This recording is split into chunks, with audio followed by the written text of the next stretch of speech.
boa tarde, bem-vindos ao 8º Liberais à Margem.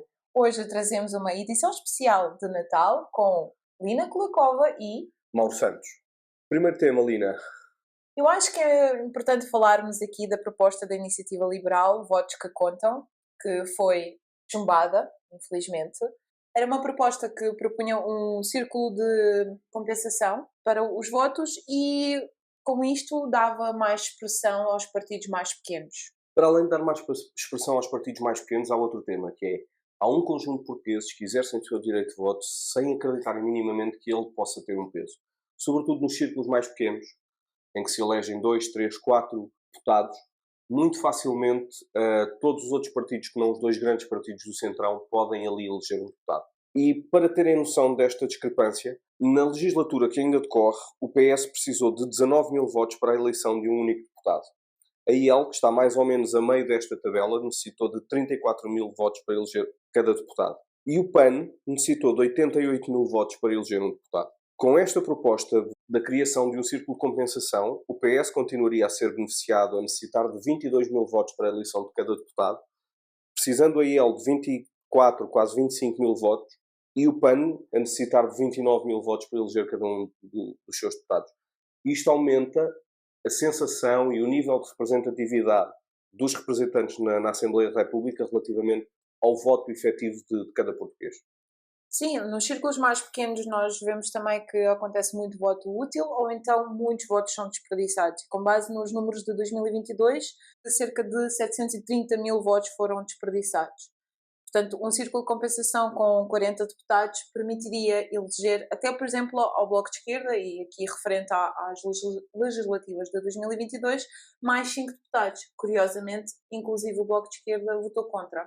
Sim, mas honestamente não me entendo muito bem porquê. Mas há um conformismo e depois, em época eleitoral, sobretudo no final das noites eleitorais, toda a gente se vem queixar da abstenção. Uma das coisas que promove essa abstenção é, efetivamente, nestes círculos pequenos, quem deseja votar num outro partido que não um PS ou um PSD, veja o seu voto totalmente defraudado. Para além de todas as outras questões que impactam na abstenção, como a qualidade das propostas ou o nível de comunicação que possa chegar efetivamente às pessoas, e neste caso temos também o problema da abstenção jovem, mas a abstenção parte muito pela falta de representação que cada um dos portugueses sente com o exercício do seu direito de voto. Exatamente. Infelizmente, a proposta foi chumbada. Esperamos que um dia consigamos ter, até porque nos Açores já existe.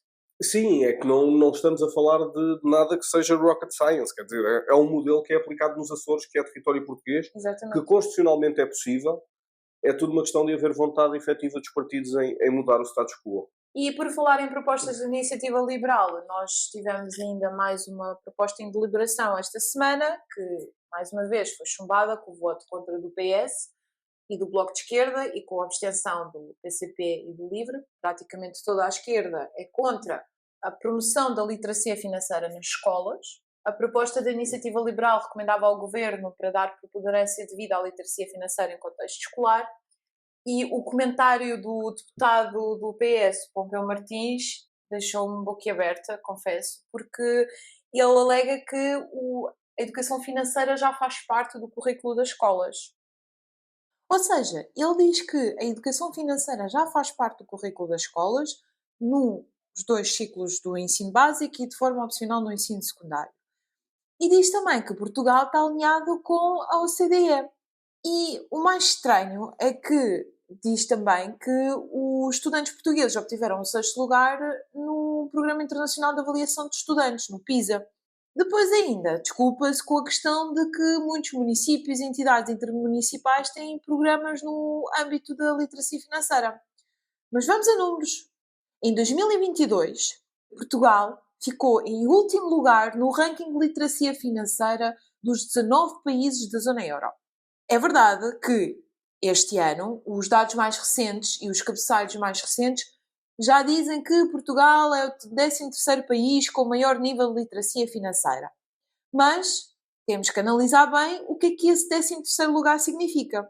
Porque, se formos a ver bem, em termos de pontuação absoluta, não relativa, não em percentagem, Portugal obteve um número de pontos muito semelhante ao dia há 2 anos atrás. Este ano obteve 63 pontos e em 2020 teve 62 pontos. A média da OCDE é de 60 pontos, é verdade. Mas se formos escrutinar esses números, nós vemos que são vários fatores avaliados neste inquérito e conseguimos ver que Portugal, de facto, está acima da média no que toca às atitudes, no que toca à poupança. E nós sabemos historicamente que em Portugal as pessoas tendem a poupar. Na questão de se as pessoas vivem para o presente e não se preocupam com o futuro, a maior parte das pessoas respondeu que não. Ou seja, preocupam-se com o futuro.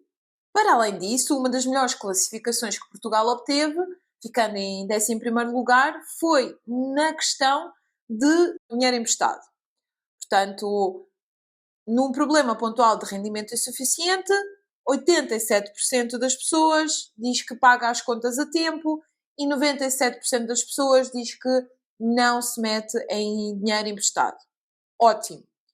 Agora vamos à outra face da moeda. É que aqui nós começamos a analisar a parte de conhecimentos financeiros e nesse aspecto Portugal já fica em 21º lugar, bem abaixo da média dos países avaliados. Só 25% das pessoas sabem o que é e a diferença entre juro simples e juro composto e só 47% dos participantes no inquérito é que entendem o conceito de diversificação de risco.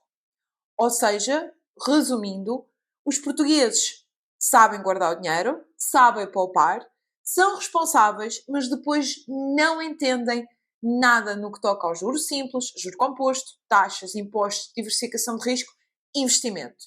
Portanto, nós estamos a preparar uma nova geração de adultos que mais uma vez não estará preparada para lidar com conceitos básicos de economia que qualquer cidadão ativo deve conhecer, deve saber.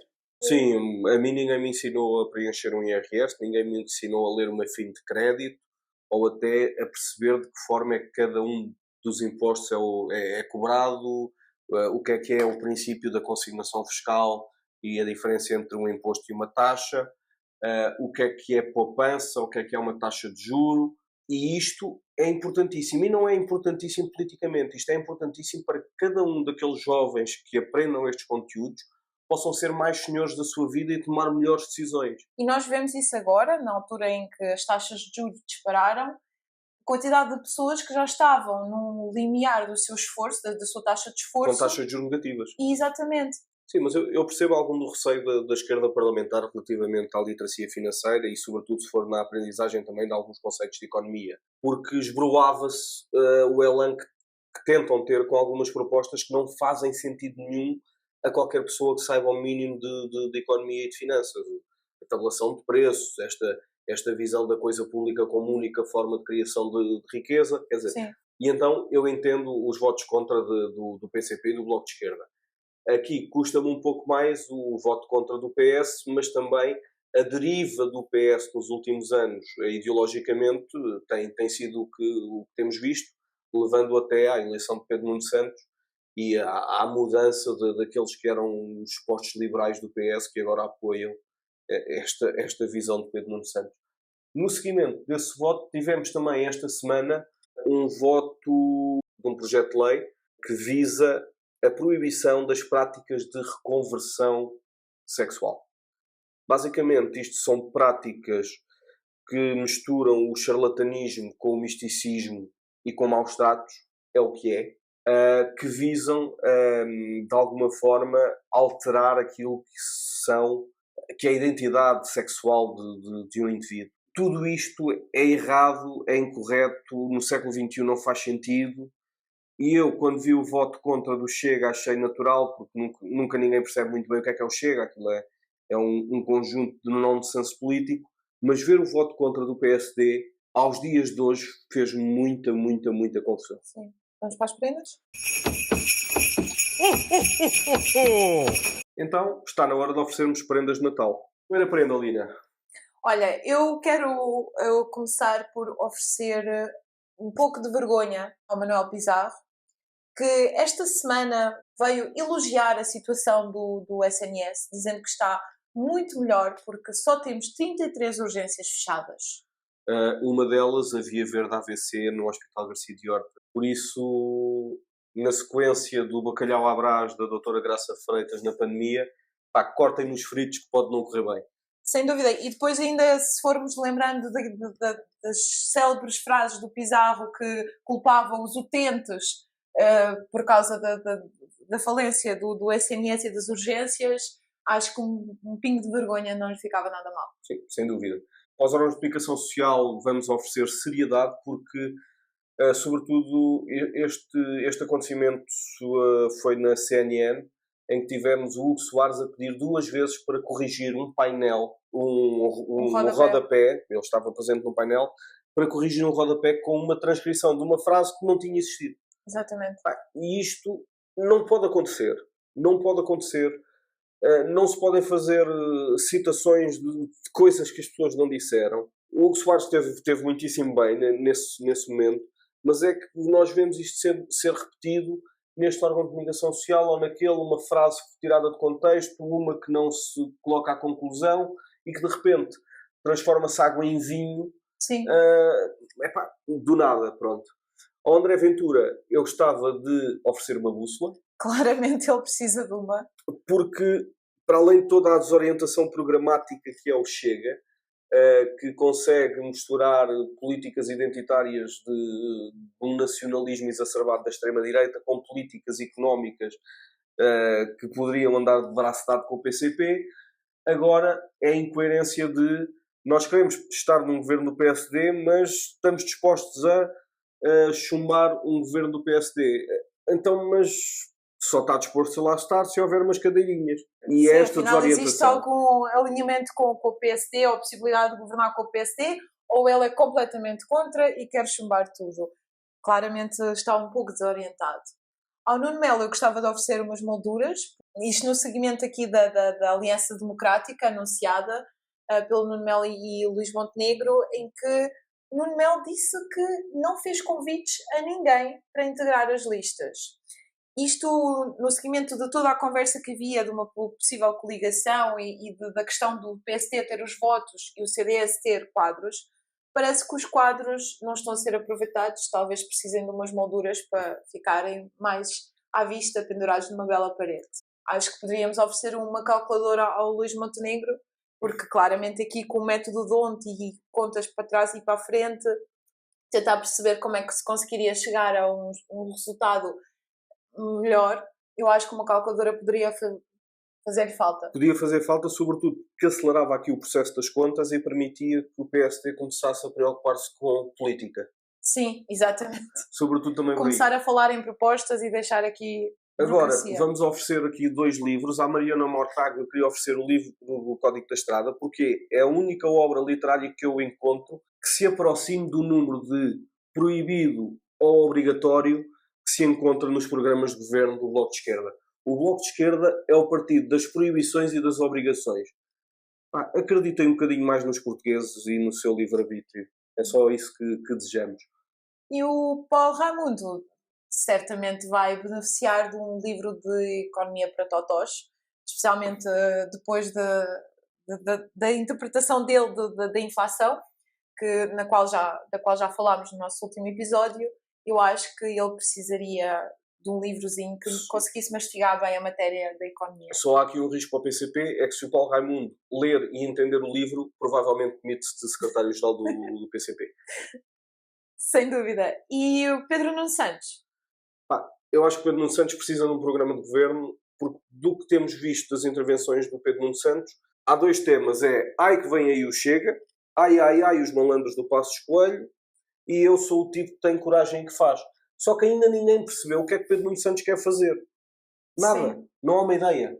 Eu ainda não consegui perceber. Eu já vi umas 3 entrevistas ao Pedro Nuno Santos. E tirando o Chega, Passos Coelho e aquela imagem de político muito corajoso e agressivo, eu não vejo mais nada que o Pedro Nuno Santos proponha. Uma ideia de fundo, um caminho para o país, nada. E não é o Pedro Nuno Santos que vai conseguir oferecer aquilo que nós queremos oferecer aos portugueses. A ideia que o Pedro Nuno Santos passa é que ele quer governar apesar de e não graças a, ou seja, contra o Chega, contra os radicais liberais, contra toda a gente, e não graças às propostas que faz. E isso, na verdade, resultou um pouco nas últimas eleições, onde o PS obteve uma maioria absoluta, também um bocadinho com o papão. E eu espero mesmo que não resulte outra vez, porque os portugueses devem fazer um voto consciente naquilo que é a solução para o país. Nós tivemos 8 anos de desgoverno, temos que começar a pensar em soluções e esse voto tem de ser consciente e não pode ser contra alguma coisa, tem de ser a favor de boas propostas, com pés e cabeça, que efetivamente podem ajudar a melhorar o país. Ao António Costa, queríamos oferecer uma embalagem de Memofante. Sim. Porque parece que António Costa está com problemas de memória. Memória é essa que nós esperemos que os portugueses tenham, porque António Costa vem agora com aquele ar, sim, sempre um bocadinho pretencioso, uma arrogância, uma certa superioridade moral. Gostem ou não gostem, vão ter que construir 32 mil casas até 2026. Calma. Foi o senhor António Costa que prometeu que até à celebração dos 50 anos de 25 de Abril, que são no próximo mês de Abril de 2024, exatamente, que seriam entregues 26 mil fogos. Dos quais só 1.400 é que foram entregues. Exatamente, ao Sr. António Costa. Então, mas não se lembra do que é que não fez? Sim, o tom dele era mesmo aquele do habituem-se, não é? Pelo qual ele ficou muito, muito conhecido no último ano. E a verdade é que o António Costa tem histórico ainda antes do governo. O António Costa esteve na Câmara de Lisboa. Depois tivemos o Medina na Câmara de Lisboa. Havia muitas promessas, havia muita conversa à volta da questão da habitação, mas não havia esforços efetivos em resolver a situação. E eu relembro ao António Costa que, para além disto, nós estamos com uma taxa de execução do PRR baixíssima. Neste momento está a 22%, que foram dados os últimos dados publicados. Portanto, anda-se a falar imenso.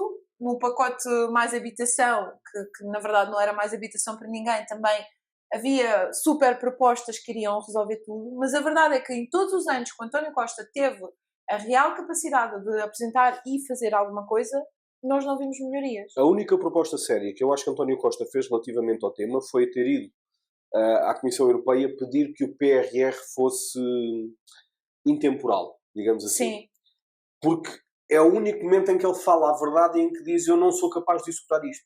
Exatamente. Tudo o resto não passa de um conjunto de propostas e promessas mais ou menos desgrenhadas que só contribuem para que os portugueses não possam acreditar nos políticos. Porque António Costa, se tivesse feito 1/3 dos fogos que se propunha a fazer, se calhar tinha sido o governo que mais habitação tinha construído nos últimos 20 anos. Ele desde 2007 que coloca no seu discurso a habitação com uma ênfase elevada.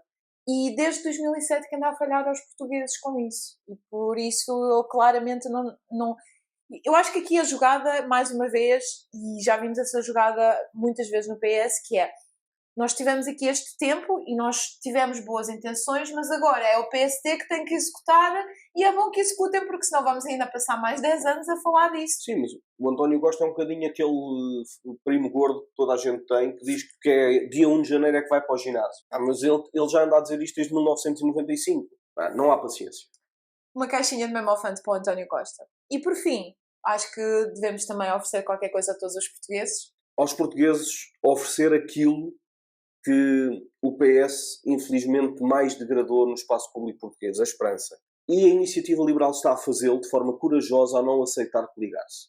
Aceitar uma coligação era aceitar diluir-se no meio de duas máquinas partidárias e deixar de poder ter a coragem de assinar as suas bandeiras. E a esperança para os portugueses tem que ser uma esperança que tem que vir com uma bandeira da fiscalidade, reduzindo impostos às empresas para que estas possam investir e criar mais riqueza, reduzindo impostos aos particulares para que de uma vez por todas o fruto do seu suor deixe de brotar em mãos alheias, como brota agora nas mãos de ministros das Finanças socialistas.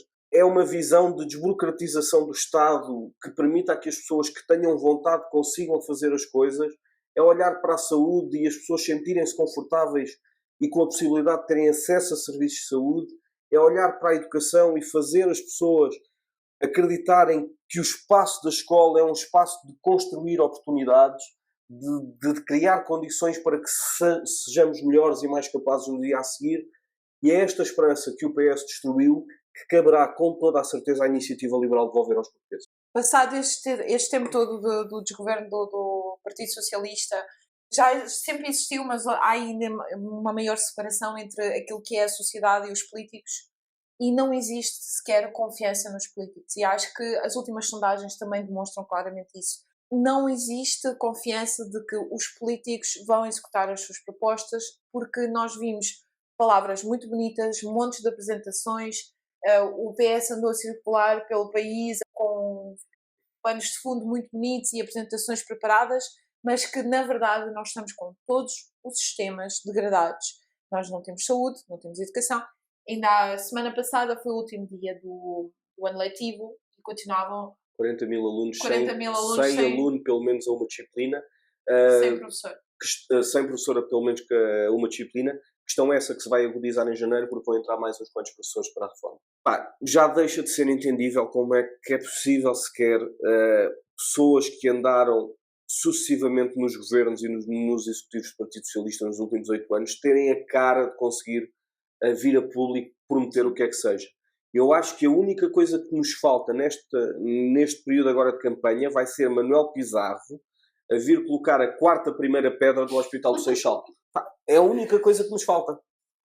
Porque tudo isto é inenarrável. É fazer pouco das pessoas que estão em casa, que veem este tipo de atuações e que estão a ser gozadas. Não há outra explicação. E isto é retirar às pessoas essa esperança. Exatamente. E, sobretudo, é descredibilizar de forma brutal as instituições democráticas. O PS, estes últimos anos de PS, foram uma descredibilização total do espaço político. E é entendível que as pessoas não confiem nos políticos quando os tiram pela bitola dos Antónios Costas e dos Galambas. Essa esperança tem que ser devolvida a toda a população e esperamos que dia 10 de março os portugueses consigam exercer o seu direito de voto e mostrar que, de facto, têm esperança num Portugal mais próspero, melhor, mais eficiente, com instituições que funcionem. Este foi o Liberais à Margem especial de Natal. Desejamos a todos boas festas e um ano 2024 cheio de esperança.